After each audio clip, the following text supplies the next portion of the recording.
امروز 15 می است و خبرها و گزارش‌ها را از تاجیکستان و جهان پیشنهاد شما می‌کنیم. سلام بینندگان عزیز، در نشر نوبتی برنامه اخبار آزادی این موضوع‌ها مطرح می‌شوند. حضور طالبان در نشست دوشنبه، نمایندگان شرکت برشنوی افغانستان به یک جلسه مهم به تاجیکستان آمدند. زلنسکی به ترکیه رسید اما پوتین نرفت. چند لحظه بعد در استانبول مذاکرات روبروی هیات‌های اوکراین و روسیه آغاز خواهد شد. و مهاجر تاکسیران در یکاترینبورگ 3 کودک را از خانه آتش گرفتن نجات داد. او میگوید وظیفه انسانی خود را اجرا کرد. امروز نمایندگان تاجیکستان، قرقیزستان، پاکستان و شرکت برشنوی افغانستان ضمن یک همایش در دوشنبه طرح کاسه 1000 را بررسی کردند. طبق اطلاع دریافتی رادیو آزادی، موضوع اساسی نشست ساختمان قسمت این طرح در حدود افغانستان می باشد. با اجرای طرح برق تاجیکستان و قرقیزستان به افغانستان و پاکستان انتقال می یابد. مولا رجب یوسفی و شهلای عبدالله با جزئیات بیشتر. امروز 15 می در بینای کتابخانه ملی تاجیکستان جلسه برای بررسی طرح کاسه 1000 برگزار شده ایستاده است. در این همایش نمایندگان قرقیزستان، پاکستان، تاجیکستان و شرکت برشنوی افغانستان حضور دارند. شرکت برشنا زیر نظارت حکومت طالبان کار می‌کند. خبرنگاران رادیوی آزادی را به تالار جلسه راه ندادند. نمایندگان وزارت انرژتیک و ذخیره‌های آبی تاجیکستان در یک گفتند که خلاصه های این همایش به زودی در یک خبرنامه نشر خواهد شد.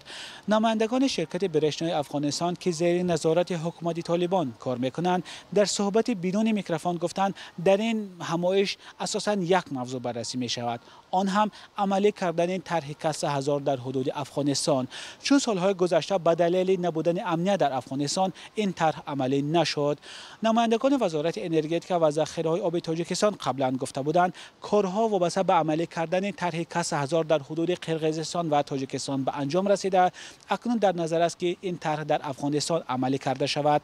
البته ما نمیدانیم که شرکت‌داران جلسه امروز درباره عملی کردن طرح کاسه 1000 در حدود افغانستان چه تصمیم میگیرند. طرح کاسه 1000 با 1 میلیارد دلار بانک جهانی عملی کرده می شود. این طرح در نظر میگیرد که برق را از قرقیزستان و تاجیکستان به افغانستان و پاکستان انتقال بدهد.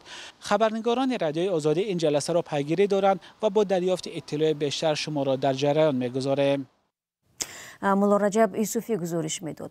در همین حال عبدالباری عمر رهبر شرکت انرژی برشنوی افغانستان از دیدارش با دلیر جمعه وزیر انرژتیک و ذخیره‌های آبی تاجیکستان خبر داد.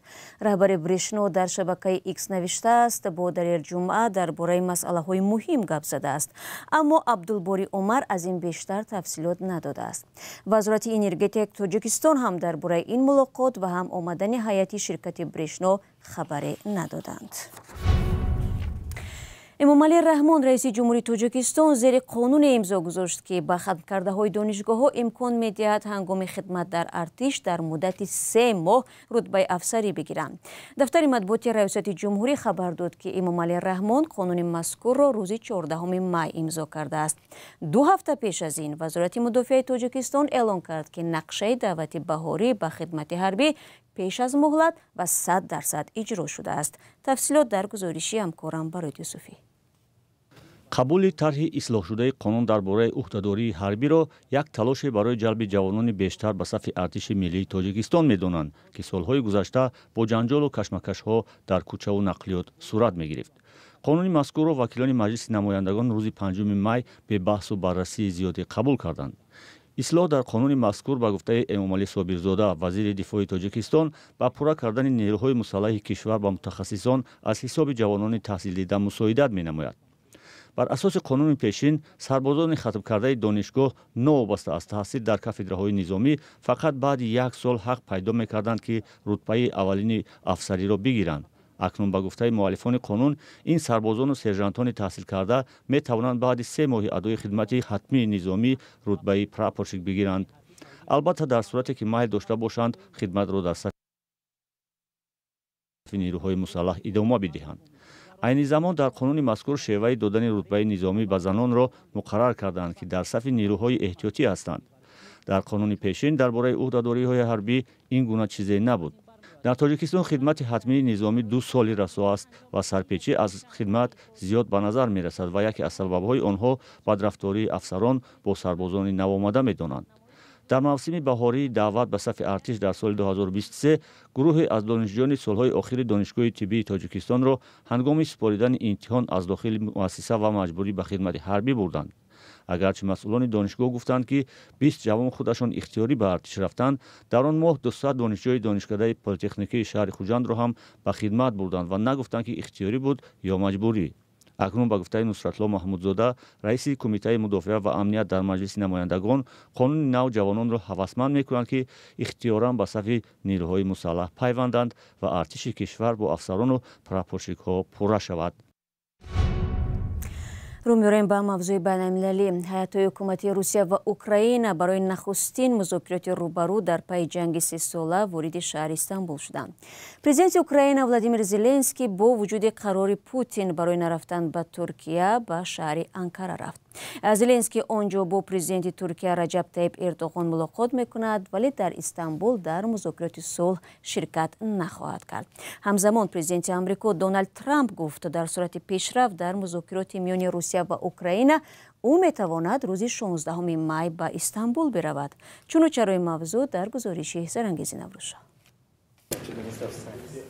ولادیمیر پوتین رئیس جمهور روسیه در مذاکرات مستقیم با رهبران اوکراین که قرار است روز پنجشنبه 15 می در ترکیه برگزار شود شرکت نمی کند. روسیه با نشر یک بیانیه گفت که کرمل یک هیئت را برای مذاکره به ترکیه فرستاده است. در بیانیه آمده است که پوتین با امضای فرمان روز 14 می 4 مذاکره کننده و 4 کارشناس را همچون تیم روسیه معرفی کرد. نام خود او در میان آنها نیست. به اطلاع کرمل، معاون وزیر دفاع الکساندر فومی نیز شامل هیئت مذاکره کنندگان است.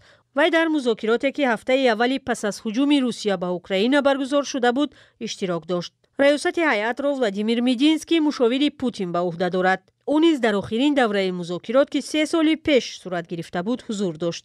ولادیمیر میدینسکی شخصی تاثیرگذار در پیشبرد ایده‌های تاریخی روسیه برای قسمت‌های زیاد اوکراین گفته می شود. وی مؤلف کتاب‌های درسی با دیدگاه‌های ملت‌گرایانه درباره تاریخ روسیه است. ایده‌هایی که تاریخ‌شناسان مستقل آنها را رد کردند. دفتر مطبوعات کرمل خبر داده است که به این هیئت همچنین معاون وزیر کارهای خارجی میخائیل گالوزین شامل است.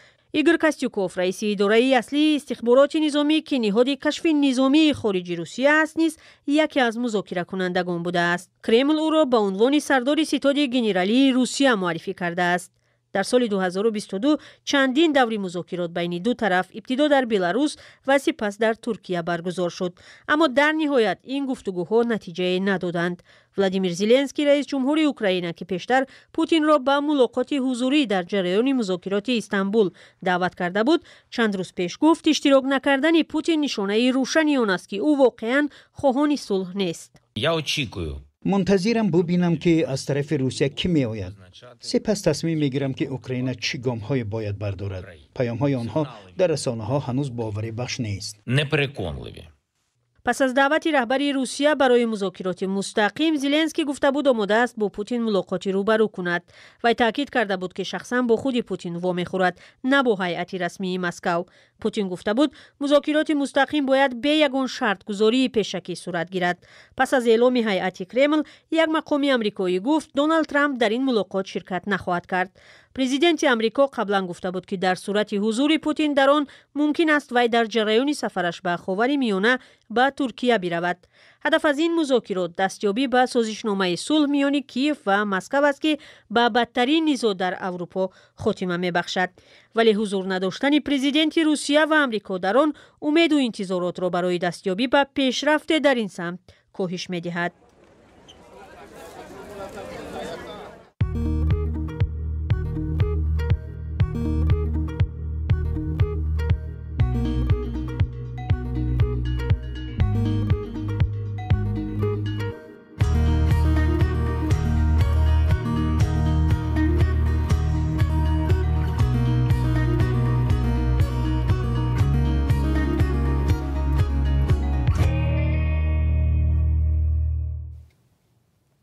شما برنامه اخباری رادیو آزادی را تماشا دارید.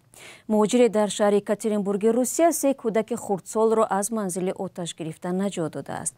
حادثه روز 14 می در بینای 5 آشیانه دهه نوبریوزوفسکی و زمانی رخ داد که سعید شریپی 32 ساله به داروخانه می رفت. مهاجر به خبرنگاران نقل کرده است که صدای گریه کودکان را از خانه آتش گرفته در طبقه اول شنیده به کمک آنها شتافته است. کودکان در خانه تنها بودند. ساکنان سعید را برای این جسارتش قهرمان نام میبرند، اما او میگوید تنها وظیفه انسانیش را اجرا کرده است، زیرا خودش هم صاحب یک فرزند است. سعید 16 سال این جانب در یکاترینبورگ راننده تاکسی کار میکرده است و این بار اول نیست که مهاجران برای نجات دیگران جان خود را در خطر میگذارند و برخی در چنین حادثه ها جان دادند. اما مطبوعات روسیه که با مهاجرستیزی معروف است این گونه خبرها را کمتر انعکاس میکند.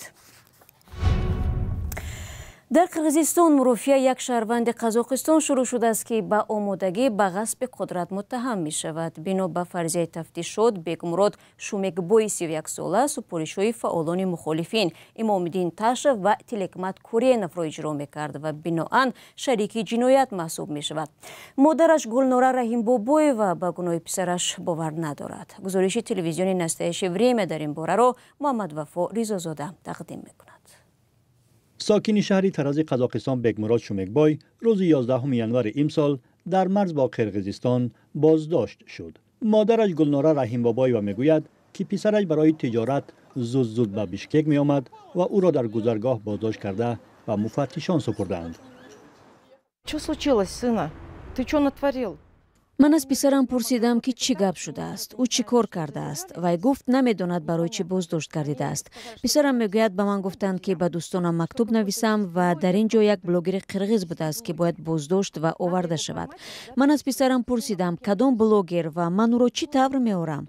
مفتش در حال به نزدم آمد و گفت که خواطر و ناراحت نشوید، اگر شما این بلاگر را بیارید ما پسرتان را جواب میدیم. من گفتم این بلاگر شما را از کجا پیدا میکنم؟ Откуда я возьму этого вашего блогера? حالا گپ سری بلاگر اسمبک یوسوفبکو می رود که به گفته تفتیشات در قزاقستان بود و با تلکمت کورینov فعال مخالفین قرغیز و صاحبکار و سیاستمدار امام‌الدین تاشев همدستی داشته است. حالا آنها را به تلاش برای غصب قدرت متهم می‌کنند. به گفته مقامات امنیتی قرغیزستان، شهروند قزاقستان گویا معامله‌های مالی بلاگر را انجام می‌داده است. Ему пришло чей-то портрет. Он написал, это что?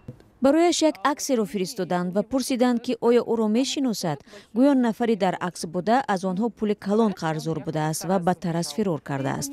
بکمراد در جواب گفت که این نفر را نمیشناسد اما از دیگران میپرسد و این عکس را به شاهد مقصد فرستاده میپرسد که آیا او را جای ندیده است. مقصد دقیقاً برایش نوشت که این نفر زیر نظارت رهبر امنیت قرغیزستان است. صحبت آنها با همین تمام شد. Все. Он говорит, ок. И я туда также отписался. با گفته وکیل مدافع و مادر بگمراد او را بر اساس همین مکاتبه بازداشت کردند. هم حمایتگر و هم مادر شهروند قزاقستان میگویند در جریان بازپرسی مفتشان قرغیز از بگمراد خواستند و مقصد زنگ زند و دوباره درباره یوسوفبکو پرسد. با گفته مادر بگمراد پسرش زنگ زد و مقصد گفته است چیزی را نمیداند و شما خودتان با او ملاقات کرده اید. این اساسی عیبنامه را تشکیل داد. بگمراد شومکبوی 4 ماه باز در بازداشتگاه موقتی است. پرونده‌اش را به دادگاه فرستادند. حالا آن را دادگاه ناحیه پرومایسکی بیشکک بررسی می‌کند. خبرنگاران «Настоящее время» برای شرح به وزارت کارهای خارجی قزاقستان مراجعت کردند ولی از آنها هیچ پاسخی نگرفتند.